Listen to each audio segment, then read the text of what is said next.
নমস্কার। আজকে আমরা প্রচারের মধ্যেই ধরেছি এমন একজনকে যিনি আমাদের এই পশ্চিমবঙ্গে খুব পরিচিত এবং জনপ্রিয় একজন মুখ। পাণ্ডবেশ্বর বিধানসভার প্রাক্তন বিধায়ক, আসানসোল মিউনিসিপ্যাল কর্পোরেশনের প্রাক্তন মেয়র এবং এবারের পাণ্ডবেশ্বর বিধানসভায় আমাদের ভারতীয় জনতা পার্টির মনোনীত প্রার্থী শ্রী জিতেন্দ্র তেয়ারি। দাদা, আপনাকে স্বাগত। একই কেন্দ্র আর মূল প্রতিদ্বন্দ্বী একই, এবারের স্ট্র্যাটেজি কি? না দেখুন, এটা তো দুটো দর্শনের লড়াই। ন্যাচারালি ব্যক্তি খুব বেশি ম্যাটার করে না, কিন্তু হ্যাঁ, এটা ঠিক যে তৃণমূল কংগ্রেস হয়ে যে ব্যক্তিটি আছে সে তৃণমূল কংগ্রেসের দর্শনেও বিশ্বাস করে না। সে একটু অ্যান্টি সোশ্যাল টাইপের লোক, ও রাজনৈতিক পরিসরে থাকা উচিত না। তো এবার অ্যান্টি সোশ্যাল টাইপের লোক যদি রাজনৈতিক পরিসরে চলে আসে তাহলে তার বিরুদ্ধে তো একটা পলিটিক্যাল লোক খুব বেশি পরিকল্পনা করতে পারে না। তাই এটা সবটাই আমরা ইলেকশন কমিশনের উপর ছেড়ে দিয়েছি। আমরা পলিটিক্যাল লোকের বিরুদ্ধে আমরা পরিকল্পনা করতে পারি, তার বিরুদ্ধে কীরকম প্রচার করব, তাকে কীভাবে পরাস্ত করব, তার কীভাবে মোকাবিলা করব। কিন্তু এটা অ্যান্টি সোশ্যালের সঙ্গে যদি লড়াই হয় তাহলে তো আপনাকে প্রশাসনের দ্বারস্থ হতে হয়। আমরা এটা ইলেকশন কমিশনের উপর ছেড়ে দিয়েছি যে ইলেকশন কমিশন ওর যে অ্যান্টি সোশ্যালের যে অ্যাক্টিভিটি সেটা তারা কন্ট্রোল করুক, তারপর বাকিটা পলিটিক্যালি আমরা যেটা করার করব। দাদা, আমরা মধ্যে গত 5 বছরে, এটা তো আপনার পুরনো এলাকা, আপনি এখানে বিধায়ক ছিলেন, আমরা গত 5 বছরে দেখেছি যে প্রথম দিকে আপনার এই এলাকায় ঢোকার সময় একটা প্রতিরোধের চেষ্টা করা হতো, ঢুকতে দেওয়া হতো না। কিন্তু ইদানিং লাস্ট বেশ কিছুদিন ধরে দেখছি আপনি একদম প্রত্যেক এলাকায় অবারিতভাবে যাচ্ছেন, মিটিং মিছিল করছেন। এই যে চেঞ্জেসটা এলো, এটার পিছনে কারণটা কি? ইনিশিয়ালি যখন আমি আসতাম তখন ওর লোকজন কিছু অ্যান্টি সোশ্যালদেরকে দিয়ে আমাকে আটকে দেওয়ার চেষ্টা করতো এবং মানুষের মধ্যে একটা আতঙ্কের পরিবেশ ছিল। কারো বাড়িতে চা খেলে তার বাড়িতেও হামলা চালাতো। তার কারণ মূল ছিল যে ও চাইছিল না যে ওর ব্যর্থতা অন্য কেউ তুলে ধরুক, যেটা গণতান্ত্রিক পরিবেশে যেটা খুব প্রয়োজন। যে শাসক তাহলে যেই হোক না কেন তার ব্যর্থতা তুলে ধরাই তো বিরোধীর কাজ, সে কাজটা সে করতে দিতে চাইছিল না। কিন্তু বারবার আসার পর এবং বারবার অঞ্চলের মানুষকে সাহস দেওয়ার পর এই অঞ্চলের বেশ কিছু মানুষ এখন প্রতিবাদী চরিত্রের মানুষ, তারা বেরিয়ে এসছেন এবং তারা শুধুমাত্র ওর মোকাবিলা করছেন না, কোথাও কোথাও ওকে প্রতিরোধও করছেন। এখনও বুঝতে পেরেছে যে এবার ও পারছে না, তখন চুপ করে গেছে। এবার এখনও করছে, একটা নেচার অফ থ্রেটটা চেঞ্জ হয়েছে। এখনও থ্রেট দিচ্ছে, সকাল থেকে রাত অবধি থ্রেট ফেস করতে হয়, কিন্তু আমরা থ্রেট ফেস করার মতন কর্মীদেরকে তৈরি করতে পেরেছি, সে কারণে এখন অ্যাক্টিভিটি আমরা চালাচ্ছি। দাদা, একটু অন্য ধরনের প্রশ্ন করতে চাইছি। এই যে এসআইআর হলো এবং এই এসআইআরে প্রচুর মানুষের নাম বাদ গেল, অনেকের দাবি করছে, বিশেষ করে যারা শাসক গোষ্ঠী আছে বিশেষ করে দাবি করছে যে এসআইআরে প্রচুর বৈধ ভোটারের নাম বাদ গেছে। এটাকে আপনারা কি মানেন যে বৈধ ভোটারের নাম বাদ গেছে? দেখুন, এটা ইলেকশন কমিশনের বিষয় এবং অ্যাডমিনিস্ট্রেটিভ বিষয়, এবং যেটা সুপ্রিম কোর্ট অলরেডি পর্যবেক্ষণ করছে। এবার এসআইআর সংক্রান্ত যে কোনো বিষয়ে যেখানে ম্যাটার সাবজুডিস, সেখানে আলাদা করে আমার কোনো মত হতে পারে না। যদি কোনো ভুল হয়ে থাকে সেটা সুপ্রিম কোর্ট দেখছে। সুপ্রিম কোর্ট আজ পর্যন্ত কিন্তু একবারও এমন কিছু বলেনি যে হ্যাঁ অনেক বৈধ ভোটারের নাম বাদ গেছে। এবং সুপ্রিম কোর্ট তো আমাদের সর্বোচ্চ কোর্ট। সুপ্রিম কোর্টের যে নির্দেশ সেটাকে সবাইকে মানতে হয়। যদি সত্যি এই ধরনের কিছু হয়ে থাকতো তাহলে সুপ্রিম কোর্ট নিশ্চয়ই ইন্টারফেয়ার করতো। আপনি বারবার দেখেছেন আমাদের যে রেভিনিউ ট্যাক্সের পয়সায় রাজ্য সরকার বারবার গেছে সুপ্রিম কোর্টে, বারবার বিভিন্ন নির্দেশ চেয়েছে, কিন্তু সুপ্রিম কোর্ট আলটিমেটলি জুডিশিয়াল অফিসারদেরকে নিয়োগ করলো, তাদের উপরও হামলা করা হলো।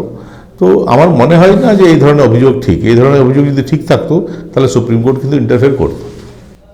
আচ্ছা দাদা, একটা জিনিস বলি, আমরা পশ্চিমবঙ্গবাসী সবসময় দেখতে পাই ভোট এলে দিল্লি থেকে যেমন নেতারাও আমাদের এখানে প্রচারে আসেন, তার সঙ্গে ইডি এবং সিবিআই এরাও চলে আসেন এবং বেশ কিছু গ্রেপ্তার হয়, আবার আস্তে আস্তে তারা কিছুদিন পর ছাড়া পেয়ে বেরিয়ে যান। হ্যাঁ বলুন, আপনার মতামত বলুন। কারো দোষ না থাকে তাহলে তার বাড়িতে ইডি সিবিআই, আপনার বাড়িতে ইডি সিবিআই যায়নি কেন? শোভনদেব চট্টোপাধ্যায়, তার বাড়িতে আজ পর্যন্ত ইডি সিবিআই যায়নি কেন? সুব্রত বক্সি, যিনি প্রতিষ্ঠাতা সভাপতি তৃণমূল কংগ্রেসের, তার বাড়িতে ইডি সিবিআই যায়নি কেন? গৌতম দেব, উত্তরবঙ্গের মন্ত্রী, তার বাড়িতে ইডি সিবিআই যায়নি কেন? যারা নিষ্ঠার সঙ্গে দল করেন, যারা দেশের আইন মেনে দল করেন, তাদের বাড়িতে ইডি সিবিআই যাবে না? আর যারা ইডি সিবিআই যাওয়ার মতন কাজ করবেন, শুধুমাত্র নির্বাচন বলে তখন 6 মাস তাদেরকে ছাড় দিতে হবে, এখন ইডি সিবিআই আসতে পারবে না, এটা তো হতে পারে না। তাহলে তো নির্বাচনের সময় সবাই চুরি হয়ে ডাকাতিতে নেমে যাবে যে না, এখন ইডি সিবিআই আমার কিছু করবে না, আমি সমস্ত বেআইনি কাজ এখনই করব।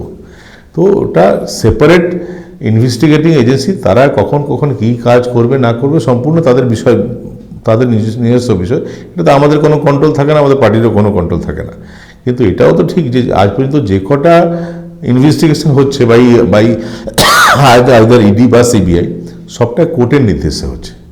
তো কোর্ট যেখানে নির্দেশ দিচ্ছে তদন্ত করার জন্য, সেখানে আমি বা আপনি কী করার সেটা বন্ধ না। কিন্তু দাদা একটা ছোট্ট জিনিস জানতে চাই, সেটা হচ্ছে একই কেসে তৃণমূলের 3 জন অ্যারেস্ট হচ্ছেন, আমাদের ববি হাকিম থেকে আরম্ভ করে শোভন চট্টোপাধ্যায় আর মদন মিত্র। সেখানে আপনাদের দলে যেহেতু চলে গেছেন, শুভেন্দু অধিকারীকে দেখলাম সেই কেসে তাকে ডাকা হলো, নারদা কেসের কথা বলছি।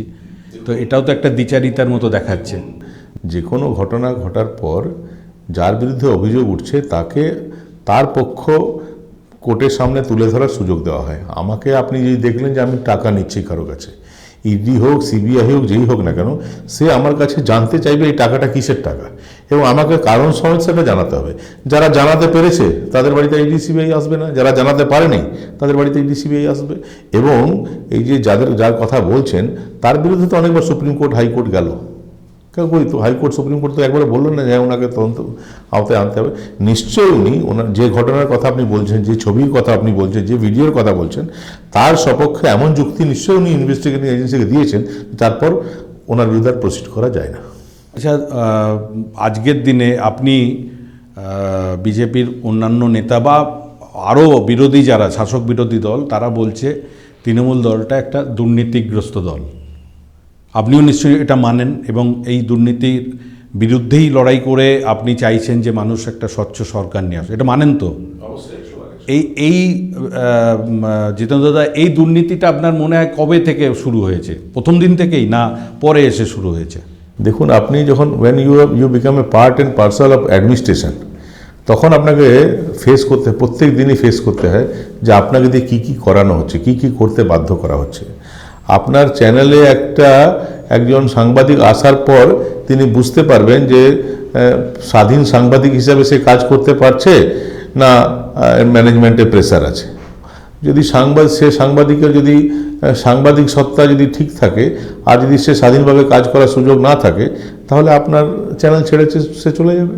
এটা যেরকম আপনার চ্যানেলের ক্ষেত্রে যেটা প্রযোজ্য, ঠিক একইভাবে রাজনীতির ক্ষেত্রে। আমি দাদা ওই প্রশ্নটার একটু জেদ টানছি যে আপনি একসময় তৃণমূল কংগ্রেসের খুব সক্রিয় এবং সফল নেতা ছিলেন। আমরা দেখেছি মেয়র হিসেবে আপনি খুব সফল, আজও লোকে আপনার নাম করে, এবং আপনি আমাদের তৃণমূলের তরফে জেলার সভাপতি হয়েছিলেন, বিধায়ক ছিলেন। তো সেই সময় কি দুর্নীতি ছিল না ছিল না, বা আপনি দেখেছিলেন দুর্নীতি তৃণমূলের তরফে? এটা তো একটা কন্টিনিউইং প্রসেস। এগুলো ব্যক্তিগত উপলব্ধি ওভারনাইট হবে না। হঠাৎ ঘুম থেকে উঠলেন, আপনি জেনে গেলেন যে এটা ঘটেছে, তা হয় না। এটা একের পর এক বিভিন্ন ঘটনাবলী আপনাকে দেখতে হয় এবং উপলব্ধি করতে হয়, এবং তারপর এমন একটা পয়েন্ট আসে যার পর আপনি আর টলারেট করতে পারেন, নিতে পারেন না। যখন নিতে পারেন না, তখন একটা সিদ্ধান্ত নিতে হয়।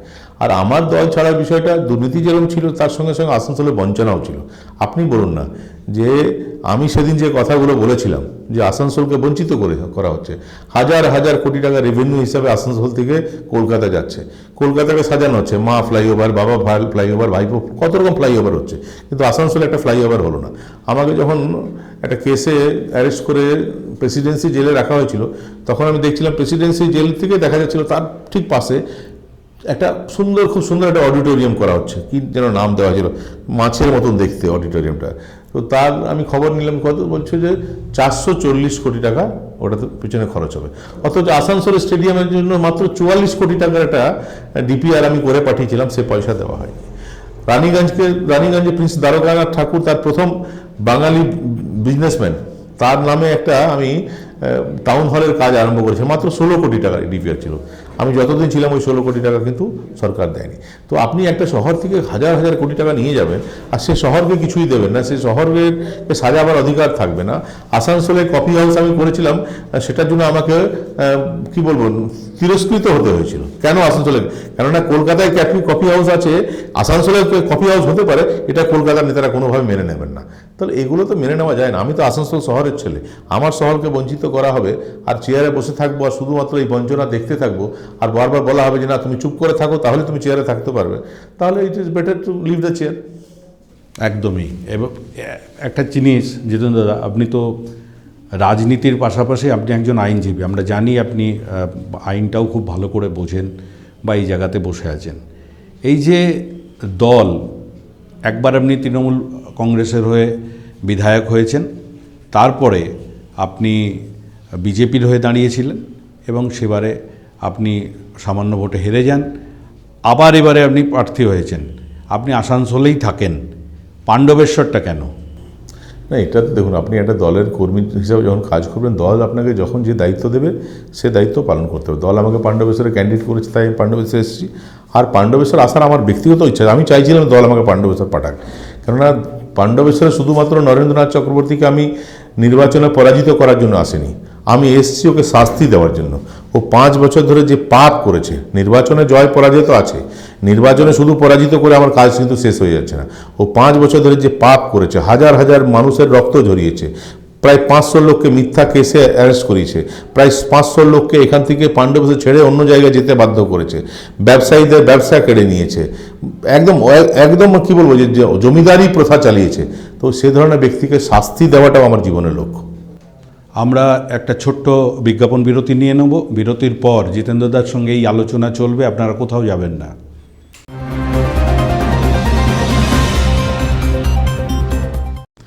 ফিরে এলাম বিজ্ঞাপন বিরতির পর। জিতেন্দ্রদার সঙ্গে আরও প্রশ্ন। জিতেন্দ্র, একটা জিনিস বলুন, আপনি এখানের বিধায়ক ছিলেন, যেখান থেকে আপনি ছেড়ে গেছিলেন, বা নরেন্দা যেখান থেকে আবার বিধায়ক হয়েছেন, কি কি কাজ উনি মানে করেছেন যেটার জন্য মানুষ ওনাকে ভোট দেবে না, বা আপনি যেগুলোকে রেকটিফাই করতে চাইছেন?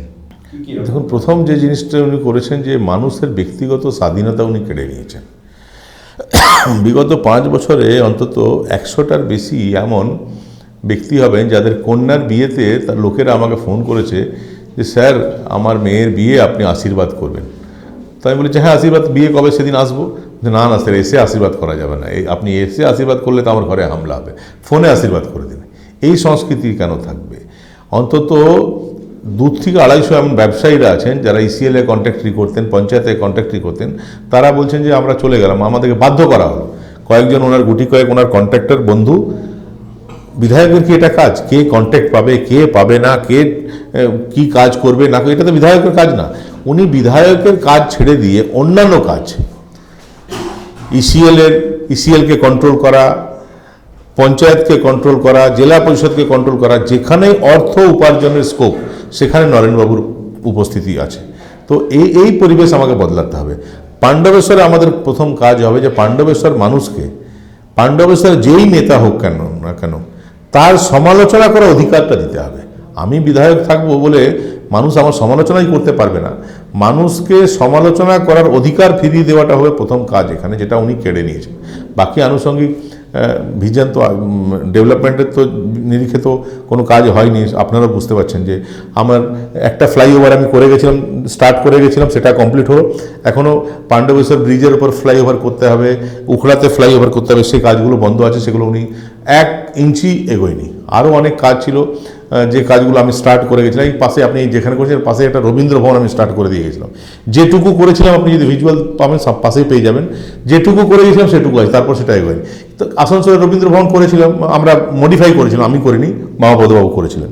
কিন্তু তারপর তো আমার ইচ্ছা ছিল যে পাণ্ডবেশ্বরে রবীন্দ্র ভবন হোক, কাজ করে গেলাম, যেহেতু আমি কাজটা স্টার্ট করে দিয়েছি বন্ধ করে দিয়ে।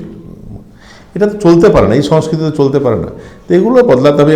এগুলো যা যা উনি করেছেন এর ফল ওনাকে পেতে হবে। মানুষ ওনাকে শাস্তি দেওয়ার জন্য প্রস্তুতি নিচ্ছে। দাদা, একটা পাণ্ডবেশ্বর অঞ্চল যখন আমরা আমাদের টিম ঘুরে বা টিম যে সমস্যাটা দেখছে, তার মধ্যে একটা ভয়াবহ সমস্যা হচ্ছে জলের সমস্যা।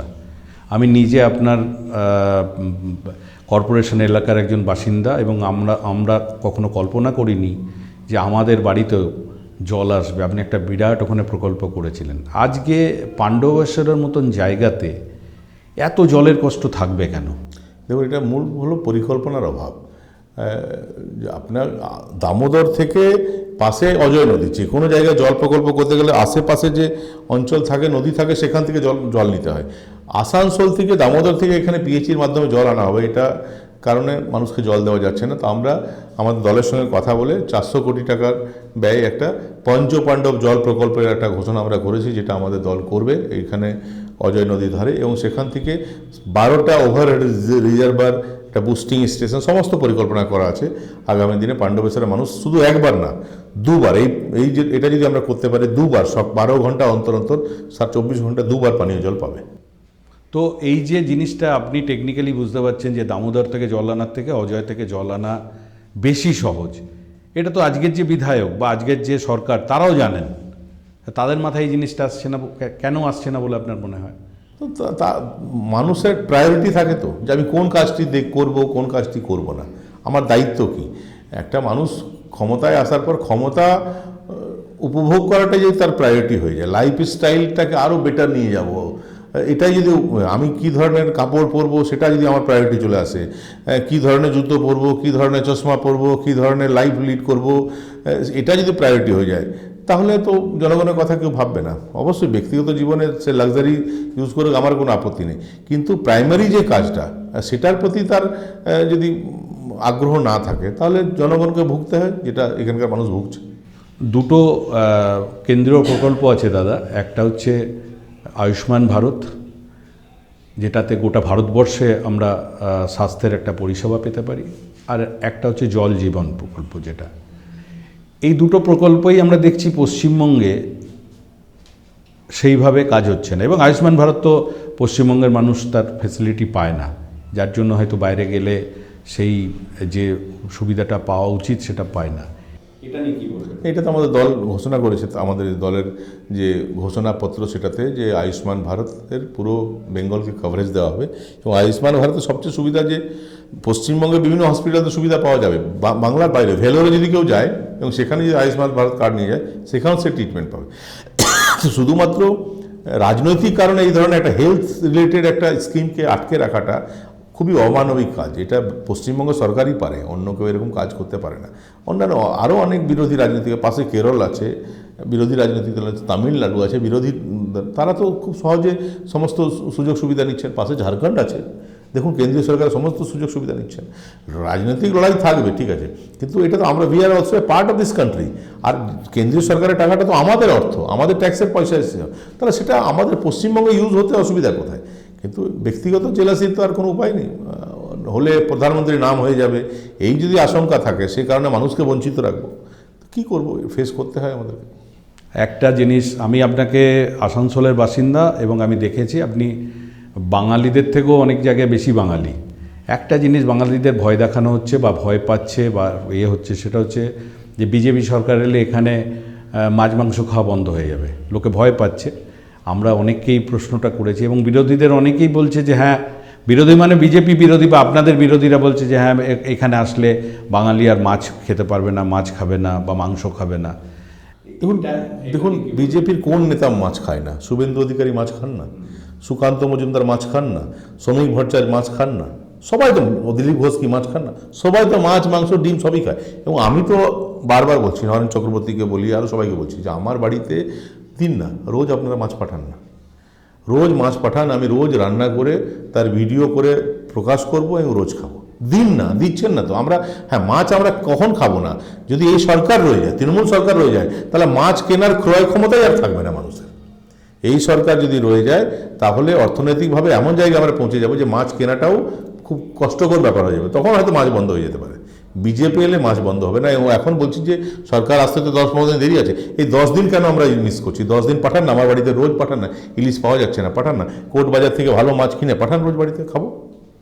আচ্ছা, এবারে একটা প্রশ্নে আসছি যে পশ্চিমবঙ্গে এই যে দুর্নীতির যেটা আপনারা বলছেন, যে চাকরির একটা মানে শিক্ষক নিয়োগ দুর্নীতি, যেটা এটা বছরের পর বছর নিয়োগ স্থগিত হয়ে আছে, প্রচুর ছেলে মেয়ে তারা চাকরি পাচ্ছে না, তারা বসে আছে, তারা এই রয়েছে, এবং সেটার উপরে তদন্তও চলছে, কোর্ট রায়ও দিচ্ছে, সব কিছু চলছে। তো অথচ এত দিনের পরেও সেটার কোনো সুরা হচ্ছে না যে মানুষ চাকরি কবে পাবে, কিভাবে পাবে, বা যারা এই দুর্নীতি করলো তাদেরও কোনো সাজা ঘোষণা হচ্ছে না। তো এটা তো যখন আপনারা দলগতভাবে বসেন, বা আমরা দেখছি মঞ্চে প্রধানমন্ত্রীর সঙ্গেও আপনাকে মঞ্চ ভাগ করতে দেখেছি, অমিত শাহজির সঙ্গেও আপনাকে মঞ্চ ভাগ করে, তখন তো নিশ্চয়ই আপনারা এই আলোচনা করেন বা বলেন, বা আপনারা আসলে আমাদের পশ্চিমবঙ্গে এই চাকরির হাল কী হবে? দেখুন, আমাদের দল ঘোষণাপত্রে বলেছে যে আমাদের দল ক্ষমতায় আসার পর 100 দিনের মধ্যে যে সরকারি ভ্যাকেন্সি আছে, সরকারি স্তরে যে ভ্যাকেন্সি আছে তার নোটিফিকেশান হবে ভ্যাকেন্সি ফিল আপ করার জন্য। এবং এই দুর্নীতির কারণে যারা চাকরি পেলেন না তাদেরকে 5 বছর এজ রিল্যাক্সেশন দেওয়া হবে। দুটোই আমাদের যে অঙ্গীকারপত্র সেখানে ঘোষণা করা হয়েছে যে যারা এই দুর্নীতির কারণে এফেক্টেড হলেন তাদেরকে 5 বছর রিল্যাক্সেশন দেওয়া, যাতে তারা আগামী দিনে আরও 5 বছর পরীক্ষা দিতে পারেন, চাকরির জন্য চেষ্টা করতে পারেন। আর 100 দিনের মধ্যে সমস্ত নোটিফিকেশনের মাধ্যমে সমস্ত যে ভ্যাকেন্সি আছে সরকারি সেটা ফিল আপ করা। দুটোই আমরা অলরেডি আমাদের ম্যানিফেস্টোতে দেওয়া আছে। দাদার কাছে এবারে প্রশ্ন হচ্ছে, আজকে অমিত শাহজি যখনই আসছেন অনুপ্রবেশ একটা বড় ইস্যু হিসেবে দেখাচ্ছেন, বা এটা ইস্যু হয়তো, কেননা আমরা বহু বছর আগে আমাদের মুখ্যমন্ত্রীকেও দেখেছি অনুপ্রবেশ নিয়ে আমাদের সংসদে উত্তাল করতে বা আলোচনার বা উনি প্রতিবাদ করেছিলেন।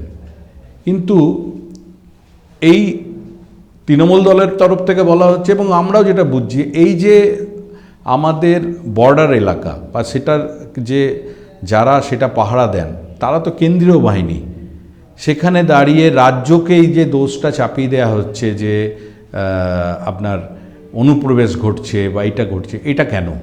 দেখুন, কেন্দ্রীয় স্বরাষ্ট্রমন্ত্রী বারবার বলেছেন যে বর্ডারে ফেন্সিংয়ের যে কাজ সেটা সম্পূর্ণ করার জন্য জমি লাগবে, এবং ল্যান্ডটা স্টেট সাবজেক্ট। রাজ্য সরকার যদি জমি না দেয় তাহলে সেই ফেন্সিংয়ের কাজ করা হয় না। বারবার বলা সত্ত্বেও অন্তত 20 বার চিঠি লিখেছে কেন্দ্রীয় সরকার যে পুরো যে জমি যতটা প্রয়োজন ততটা জমি দেওয়া হচ্ছে না। তো সেই কারণে এখানে চেঞ্জ দরকার। আমাদের সরকার এলে সমস্ত জমি দেওয়া হবে এবং ফেন্সিংয়ের কাজ স্টার্ট হবে। রাজনৈতিক কারণে ন্যাশনাল সিকিউরিটির সঙ্গে কম্প্রোমাইজ করছে এই সরকার, সেই কারণে এই সরকারে যাওয়া দরকার। আরেকটা একটুখানি আবার পাণ্ডবেশ্বর এলাকায় আসছি দাদা, কখনো কখনো প্রচারে গিয়ে দেখছি কিছু মানুষ, এই আমরা রিসেন্টলি একটা ভিডিও দেখছিলাম, আপনাকে ঝাঁটা দেখাচ্ছে বা কালো ব্যাজ দেখাচ্ছে বা অন্যভাবে প্রতিবাদ করছে, এটা কি? নরেন চক্রবর্তী রোজ রাত্রে বিভিন্ন নির্দেশ দেয় বিভিন্ন লোককে যে এখানে আটকাতে হবে, ওখানে আটকাতে হবে। তো একটা গ্রামে গেছিলাম, মাইনরিটি গ্রাম, মুসলিম মহিলা কিছু ছিলেন, তো নিজের ঘরের সামনে ঝাঁটা নিয়ে দাঁড়িয়েছিলেন।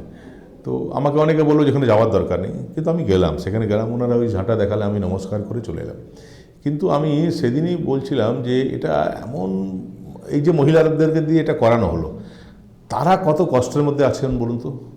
যে তাদের বাড়িতে স্বামীরা বলে দিয়েছে যে তোমাকে, স্বামী বলে দিয়েছে আজ একটু ভালো মাছ রান্না করো, ভালো একটু মাংস রান্না করো, আমার কাপড়টা আয়রন করে দাও।